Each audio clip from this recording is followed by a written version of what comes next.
Purchasing a new or used Jeep Wrangler is a bucket list item for many, and trying to figure out what you want to do to it first can be quite overwhelming.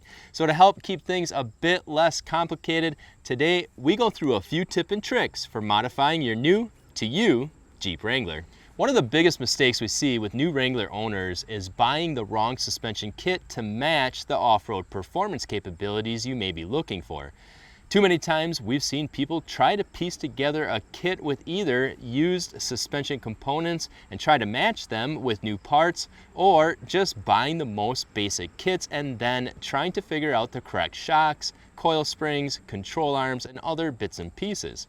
Doing that will almost always leave you desiring a better performing suspension, especially if you drive your Jeep daily and go off-roading on the weekends. So, a couple of things to keep in mind when purchasing a suspension system on TrailBuilt. Number one, it pays to save up some extra money and purchase a complete suspension system. And notice I said system instead of a suspension kit. A system of suspension components are designed to work together to provide you with the best performance possible for your particular application. The suspension should include things like an adjustable track arm and track arm bracket, adjustable control arms, extended brake lines, and extended bump stops. Also, coil springs and shock absorbers that match the amount of weight in gear you intend on carrying with you on your adventures. The adjustable track arm and bracket allows for adjustments to keep the axle centered under the Jeep and is especially important when lifting your Jeep more than 3 inches. The adjustable control arms will help offset the pinion angle and caster angle of the front suspension to help maintain a factory-like geometry setup. Extended brake lines will prevent them from being ripped apart while drooping out the suspension, and the extended bump stops are to prevent your upgraded larger tires from contacting the fenders when stuffing the tires on full flex situations. And if you intend to upgrade to recovery bumpers, rock sliders, and various other recovery gear, and maybe overlanding gear, it will also be equally important to make sure the coil spring rates match the extra weight of all the gear, and to also make sure the shock absorbers are going to be able to hold up to all the extra heat generated from them, working harder with all the extra weight. So instead of a monotube shock, a bypass shock might be the best option there. And guys, if you're not sure, you can either call or email our awesome customer service team and they will get you pointed in the right direction. And we'll have their contact info in the description, or you can also find their info right at the bottom of our homepage on TrailBuilt. Otherwise, make sure and check out TerraFlex, Icon, and Rock Crawler suspension systems for a great place to start for Jeep Wranglers. Picking out new wheels and tires can also be quite the undertaking, especially with how many options there are on our website. Fortunately, we have a whole bunch of videos that we've done over the last couple of years to get you pointed in the right direction, and our fitment gallery is another great source of information for what fits and to also see how they look as well. But the two biggest problems that we see when someone goes to larger tires is, one, going too big, and number two, not having extended bump stops.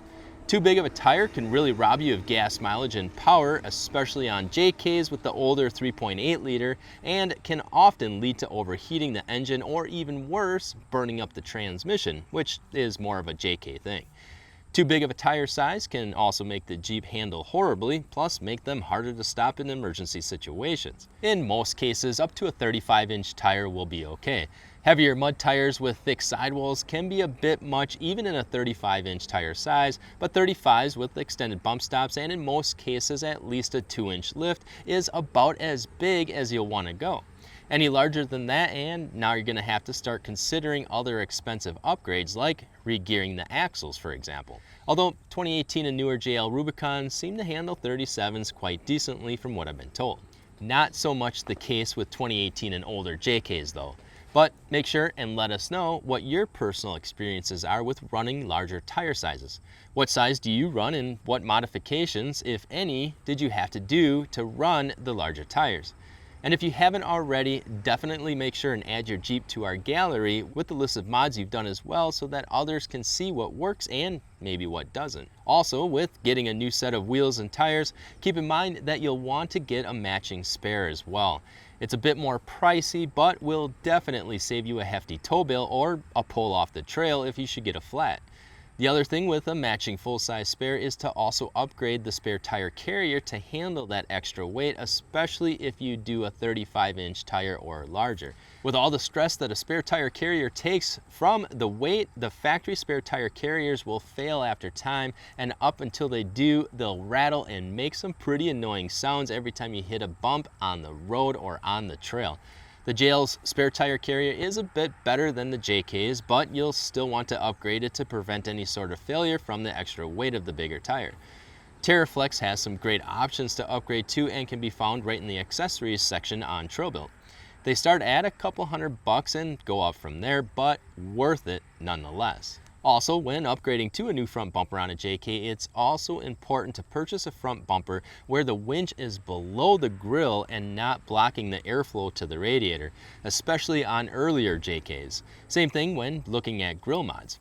Earlier JKs need as much airflow to the radiator as possible to avoid overheating issues. Alright guys, just to recap a few things to watch out for when modifying your new-to-you Wrangler. Look for a suspension kit that has all the right components to make it a full suspension system that works. Don't go too big on the tires unless you're planning some major drivetrain upgrades. Make sure and check out our Jeep fitment gallery and add yours if you haven't already. And remember that JKs are a bit more sensitive than the newer JLs and are a bit more needy of your attention. Also, don't forget that we have an awesome customer service team to help you out should you have any questions on modifying your Jeep. Besides that, make sure and let us know what else should new Jeep Wrangler owners be looking for or aware of when modifying their Jeep. Just let us know in the comments below. And guys, as always, we appreciate all of you for watching and all of your support. I'm Josh from TrillBuilt, and we'll see you guys out in the trails.